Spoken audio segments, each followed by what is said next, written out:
আসসালামু আলাইকুম, আশা করি সবাই ভালো আছেন। তো আমি আজকে আপনাদের মধ্যে আবারও একটি পোলাও রেসিপি নিয়ে আসলাম। তো এই পোলাও রেসিপিটা হচ্ছে একটু স্পেশাল রান্না করলে আর কি, এইভাবে রান্না করি আমি বাসাতে। একটু মেহমান আসলে, নতুন কোনো মেহমান আসলে বিশেষ করে আমি এইভাবে পোলাওটা রান্না করে থাকি। ভাবলাম আজকে অল্প করে করছি, যদিও আমরা মানুষ অল্প, পোলাও করেছি অল্প করে। এইভাবে একটু করে নিলাম আর কি পোলাওটা। ফার্স্টে আমি বেরেস্তা করে নিয়েছিলাম। তো এখন আমি গরম তেলের মধ্যে আমি সব মশলা দিয়ে দিলাম। এলাচি, দারচিনি, তেজপাতা, জিরা, স্টার এনিস, অল্প একটু জয়ফল দিয়েছি।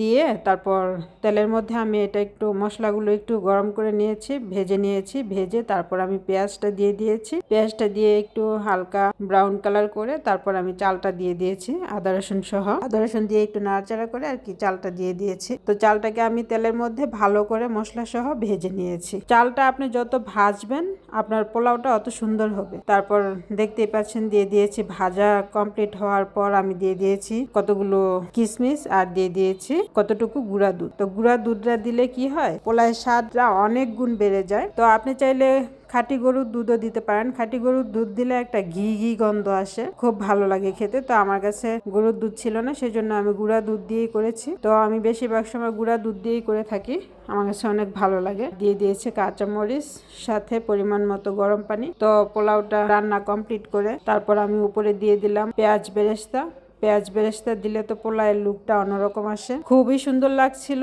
আর খেতেও অনেক মজা হয়েছিল। তাই ভাবলাম আপনাদের সাথে একটু শেয়ার করি ভিডিওটা। তো আশা করি আপনাদের ভালো লাগবে ভিডিওটি। ভালো লাগলে লাইক, কমেন্ট ও শেয়ার করে গ্রামীণ হেসেলের পাশে থাকবেন। আর যারা ইউটিউবে ভিডিও দেখেন তারা অবশ্যই সাবস্ক্রাইব করতে ভুলবেন না। আল্লাহ হাফেজ।